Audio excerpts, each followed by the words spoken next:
Përshëndetje zoti Biçaku, faleminderit që jam me ne. Në fakt, një artikull investigativ i publikuar në The Times u bë shkak për këtë bisedë tonë sot, si një gazetar kronike shumë i mirë, i cili e ndjek aktualitetin edhe në vimësi, jo vetëm në Shqipëri, por tani më edhe më gjërë ndërkombëtarisht. Duket se shqetësimi i këtij shkrimi i raportuar në formë vëzhguese dhe analitike te The Times, ndër të tjera, sekte edhe mënyrat e reja që po përdorin bandat ose grupet kriminale për të bërë pjesë të rekrutimit të tyre fëmijë nga shtresat e mesme, jo më nga shtresat e varfra. Fëmijë të cilët shkojnë shumë mirë me notat në shkollë, kanë familje të rregullta, por nga ana tjetër atyre i ofrohet një makinë dhe 5.000 pound dhe bëhen pjesë e lojës. A jemi ne kësaj në Shqipëri në prag të një modeli të ri rekrutimi, ku këto banda pra po synojnë pikërisht këta fëmijë dhe çfarë do të thotë kjo për vetë Shqipërinë? Përshëndetje Elisa, faleminderit për ftesën, është kënaqësi të jem me ju për të diskutuar mbi çështje të cilat janë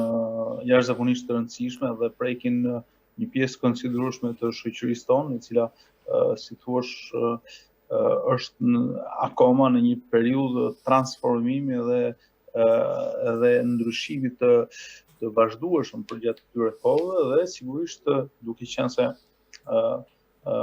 hapja e vendit, domethënë prej shumë prej disa dekadash tashmë, ka sjellë si thua edhe forma të tjera të krimit në Shqipëri dhe sigurisht që bashkëpunimi i krimit shqiptar apo elementëve të krimit shqiptar me atë ndërkombëtar, sigurisht që ka risjell në pa apo ka nxjerrë në vëmendjen e organizatorëve të krimit të organizuar apo organizatorëve të fenomeneve kriminale, ka nxjerrë në pa edhe nevojën e një regjenerimi të formave të rekrutimit edhe sigurisht edhe formave nëpërmjet të cilave ata do të shkojnë tek klientët e tyre, nëse mund të themi kështu, tek ato ajo ai grup shoqëror tek i cili është target grupi, pra është destinacioni final i produktit të tyre kriminal. Dhe një nga fenomenet sigurisht edhe më të rëndësishme është edhe rekrutimi i personave të cilët do të kryejnë transportimin apo do të kryejnë edhe dërgimin final apo dërgimin nga një vend në një tjetër të lëndëve narkotike të cilat organizohen apo posedohen apo trafiqeve që organizohen nga grupe të ndryshme kriminale. Hetimi që ju citoni është një nga rastet më interesante që tregon se tashmë këto forma të reja të rekrutimit të krimit organizuar, që përdor krimin organizuar në botë, tashmë kanë filluar si thua të pasqyrohen edhe në ato fenomene të krimit të organizuar apo në ato grupe të krimit të organizuar të cilat ne i kemi njohur në Shqipëri apo i kemi parë më parë, por i kemi parë në forma nëse mund të them më klasike nga kohët të cilat nga format e reja të cilat po shohim nga këto kohë të reja, domethënë, dhe sigurisht që në një vëzhgim krejt normal mund thuhet se element apo segmente të shoqërisë që më parë nuk ishin prekur nga krimi organizuar apo nga fenomenet të kriminalitetit, i shohim që tashmë janë të prekura dhe janë tërësisht vulnerabël dhe janë plotësisht mundshme të joshen nga krimi organizuar, duke qenë se disa shtresa të shoqërisë ofrojnë më shumë garanci përballë strukturave të ligjzbatuese dhe si thua ka një lloj mbrojtje më natyrale ka shi struktura ligjzbatuese, sepse përgjithsisht mendohet se familjet e varfra mund bien më lehtë në drejtim të elementeve të krimit të organizuar. Por në këtë rast, siç edhe citoni ju hetimin e mosipërm, ka një konkluzion që element nga niveli i mesëm i shoqërisë apo nivelet jo nivelet bazë apo jo tërësisht vulnerabël janë vënë objektiv të krimit të organizuar për tu rekrutuar dhe për tu përfshirë në aktivitetet të cilat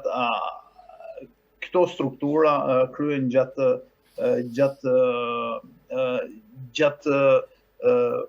si thua ndërlidhjes apo gjatë shitjes apo gjatë proceseve të ndryshme që krimi organizuar realizon. Zoti Piçaku, sa e përgatitur është policia shqiptare për të përballuar një krim të tillë të modernizuar tani më? Atëherë, mund të shikojmë se që me lindjen e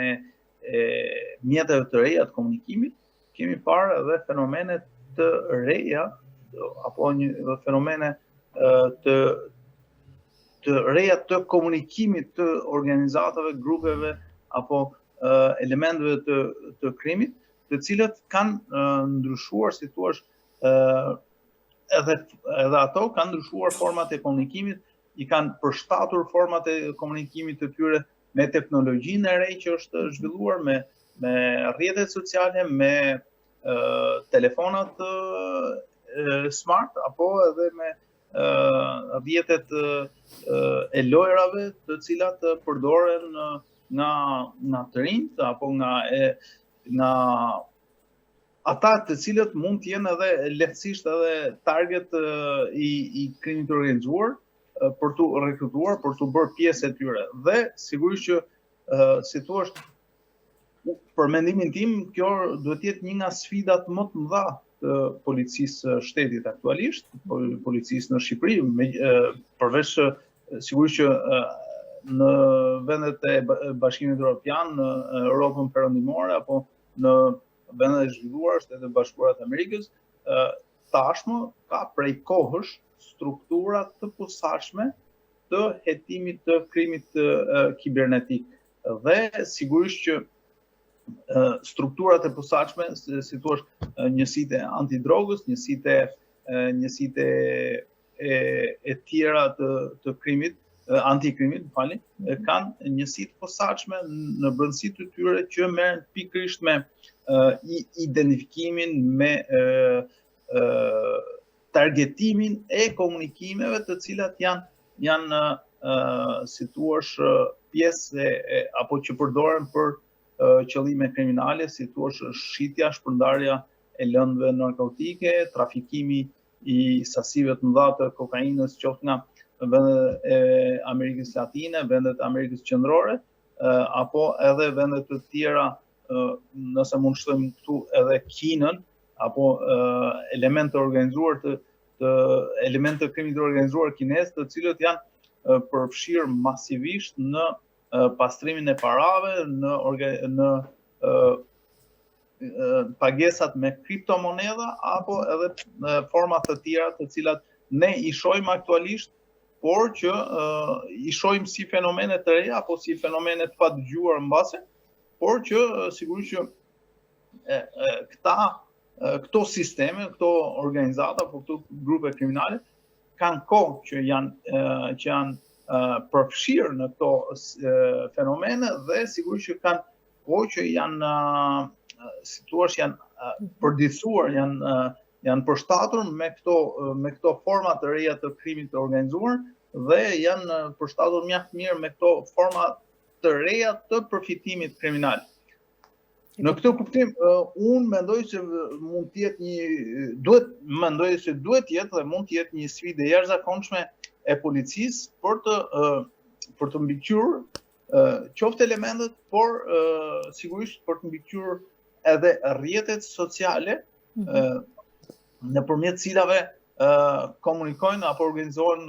komunikimet e këtyre grupeve kriminale për qëllime të caktuara që kanë bëjnë me trafikimin e lëndëve narkotike nga Shqipëria apo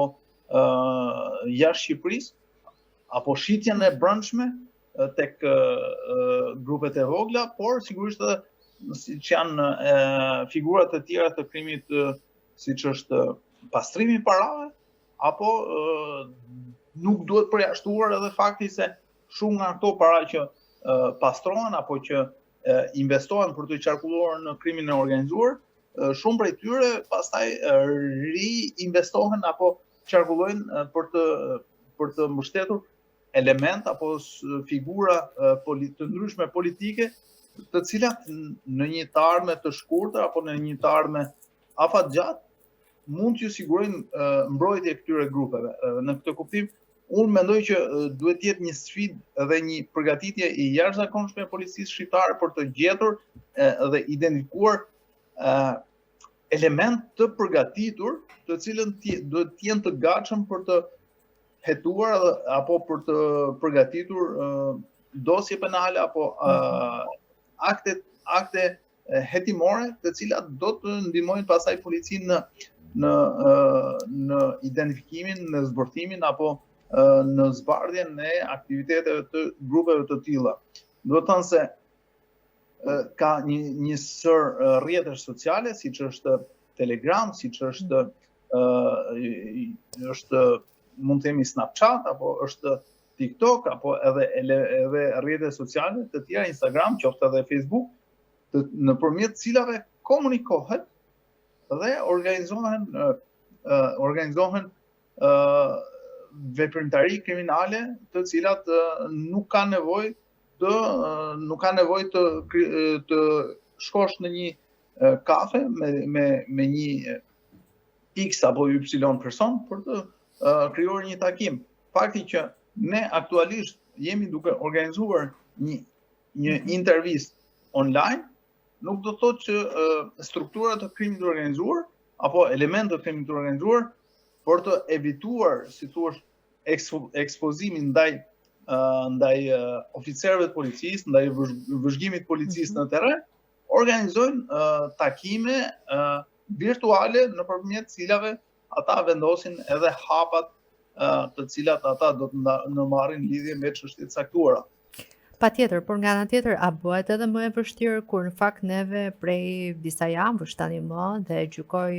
që mund të zgjasë procesi i zgjedhjes së kreut të policisë së shtetit. A bëhet më e vështirë kur mungon kupola drejtuese për identifikimin edhe të gjithë mbarvajtjen e të gjithë sektorëve aq të shumë të policisë? Po, sigurisht që mungesa e një drejtuesi policie, sigurisht që mendoj që mund të jetë një problem i serioz, sepse mungesa e drejtuesit të policisë, si thua, mbart me vete edhe mungesën e një strategjie të caktuar që një drejtues policie mendon apo dëshiron të ndjek për të luftuar fenomene të veçanta të krimit në tërësi apo fenomene të posaçme të krimit të organizuar apo kryerjen e të gjitha detyrave funksionale që policia ka në misionin e saj. Në këtë këmbështrim, unë mendoj që